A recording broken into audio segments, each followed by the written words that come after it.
الحمدللہ وحدہ والصلاة والسلام علی من لا نبی بعدہ۔ سامعین السلام علیکم ورحمۃ اللہ وبرکاتہ۔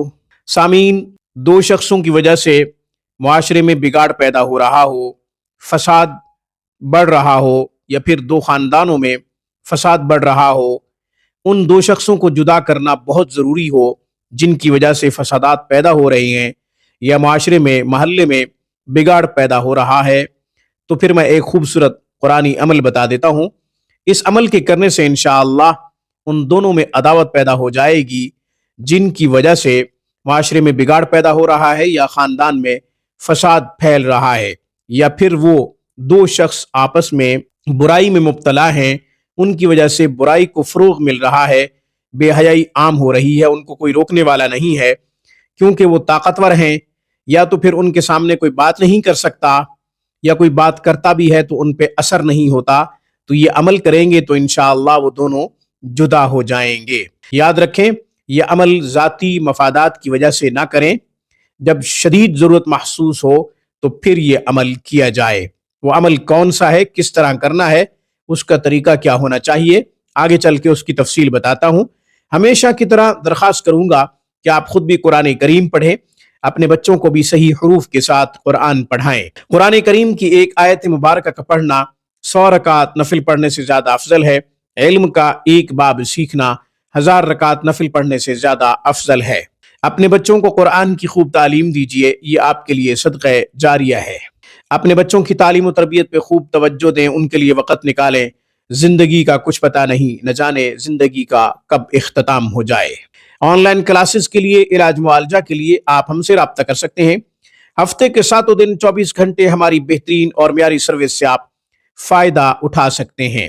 جدائی ڈالنے کا، نفرت پیدا کرنے کا، دشمنی ڈالنے کا عمل اور اس کا طریقہ نوٹ کر لیجئے۔ جذبات میں آ کر ذاتی مفاد کی وجہ سے یہ عمل نہ کریں، ورنہ مواخذہ بھی ہوگا اور اس کا برا اثر بھی آپ پہ پہنچے گا، اس لیے گریز کیجئے گا۔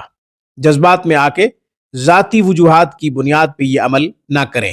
ہاں، ان کی وجہ سے جو دو شخص جن کے درمیان آپ جدائی پیدا کر رہے ہیں، معاشرے میں بگاڑ پیدا ہو رہا ہے، خاندان میں فساد پیدا ہو رہا ہے، یا پھر ان کی وجہ سے بے حیائی برائی کو فروغ مل رہا ہے، تو پھر یہ عمل کریں۔ دو طریقے اس عمل کے جو میں آج عمل بتا رہا ہوں بتا دیتا ہوں، غور سے سن لیجئے۔ ایک طریقہ یہ کہ منگل والے دن یا ہفتے والے دن، چاند کے آخری دنوں میں، آخری عشرے میں جو منگل آئے یا ہفتہ آئے، آپ نے ایک کالا کپڑا لینا ہے، بغیر بسم اللہ کے سورۃ نازعات کو لکھنا ہے۔ منگل والے دن لکھنا ہے، آپ نے 10 بجے لکھ لیں، 10 سے 11 کے درمیان لکھ لیں۔ اس کے بعد آپ ان دونوں کا نام لکھیں جن میں جدائی پیدا کرنا مقصود ہے، پھر جو مقصد ہے وہ بھی لکھیں اسی کالے کپڑے پہ، کہ یہ جدا ہو جائیں، یہ بیمار ہو جائیں، ان کا گھر اجڑ جائے، یعنی جو بھی مقصد ہے اردو میں لکھیں، فارسی عربی میں لکھنے کی ضرورت نہیں ہے، اردو میں لکھیں۔ اس کے بعد سورہ لہب 313 مرتبہ بغیر بسم اللہ کے پڑھیں، پھر اسی کالے کپڑے کو لپیٹ کر اس کے اوپر دم کریں۔ دم کرنے کے بعد یہی کالا کپڑا آپ لے جائیں قبرستان میں، ٹھیک 12 بجے کے بعد اور 1 بجے سے پہلے آپ 2 پرانی قبروں کے درمیان اس کالے کپڑے کو دفن کریں۔ اس کے بعد اس کے اوپر 20 کلو یا اس سے زیادہ کا کوئی پتھر رکھ دیں، یا کوئی بھی وہاں پہ جو چیز موجود ہو جو وزنی ہو اس کے اوپر رکھ دیں۔ پھر پیچھے پلٹ کے نہیں دیکھنا، آپ واپس آ جائیں۔ انشاءاللہ ان دونوں کا تماشا دیکھیں گے، بہت جلد ان میں جدائی پیدا ہو جائے گی۔ یا یہ طریقہ تو ہے قبرستان میں عمل کا۔ ایک طریقہ یہ بھی ہے کہ آپ اس کو پڑھ بھی سکتے ہیں۔ سورہ نازعات کو آپ نے 21 دفعہ پڑھنا ہے بوقت زوال، یعنی منگل کے دن یا ہفتے کے دن آپ نے زوال کے وقت پڑھنا ہے 21 دفعہ بغیر بسم اللہ کے۔ ان دونوں کا آپ نے تصور کرنا ہے۔